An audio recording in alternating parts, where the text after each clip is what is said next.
السلام عليكم ورحمة الله وبركاته أصحابتنا قالي كسر دوادة جنرالكنا درادوري أكشن ما أنت نوحدي هينا madaxdeeni hore iyo waxyaabaha ay ku dhaqmi jireen ee la firsada saddex cadow baa jiray la la la la la la la la la la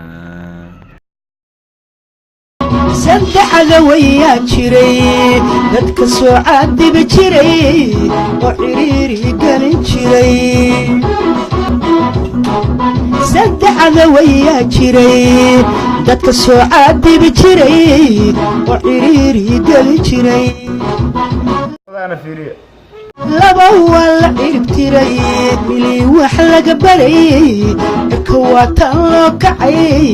la caraabi hayeeshee calkow daran wali cayma lawa